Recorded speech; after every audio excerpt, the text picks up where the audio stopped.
Before pockets were stitched into our clothes, people still needed a place to carry their belongings. Thousands of years ago, humans used simple pouches made from animal skin or woven fabric. These pouches were tied around the waist or hung from a belt, separate from clothing. They carried coins, tools, herbs, and small personal items. Clothing itself was simple, loose, and not designed to hold weight. As societies evolved, so did clothing. In ancient civilizations like Egypt, Greece, and Rome, garments were often robes or tunics. These clothes had no built-in storage, so external pouches remained common. A pocket was not yet part of fashion. It was purely a practical object you carried with you.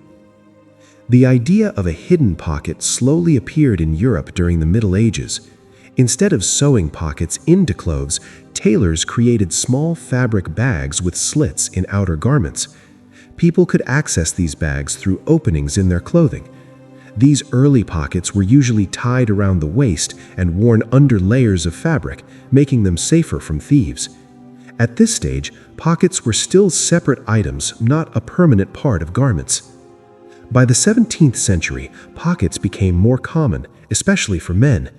Men's clothing started to change shape and structure, making it easier to sew pockets directly into coats, waistcoats, and breeches. These pockets symbolized convenience and independence. A man could carry money, keys, or documents without holding anything in his hands.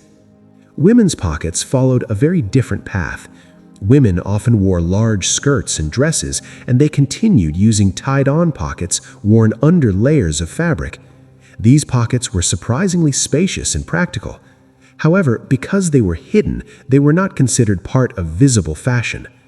Over time, as women's clothing became slimmer and more form-fitting, these pockets became harder to wear.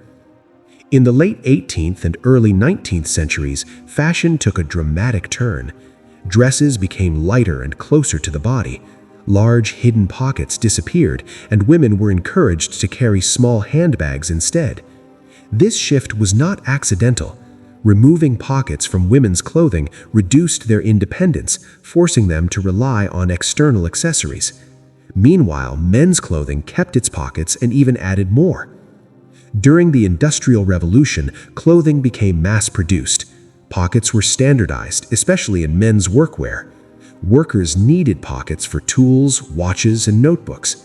The watch pocket became a symbol of status, and special watch pockets were designed just for it. Pockets were now essential, not optional. In the 20th century, pockets evolved again. Military uniforms introduced new pocket designs like cargo pockets, made to carry maps, ammunition, and supplies. After wars ended, these styles entered everyday fashion. Jeans, originally designed for miners, featured strong, deep pockets that emphasized durability and function.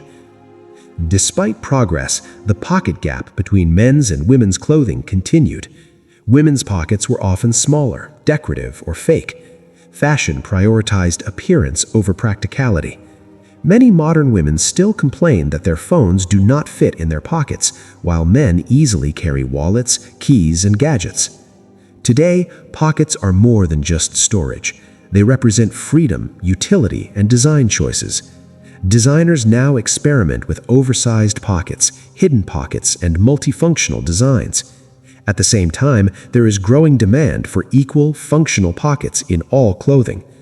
From simple pouches tied around the waist to carefully engineered spaces in modern garments, the pocket has a long and surprising history. Something so small has shaped how people move, work, and live every day.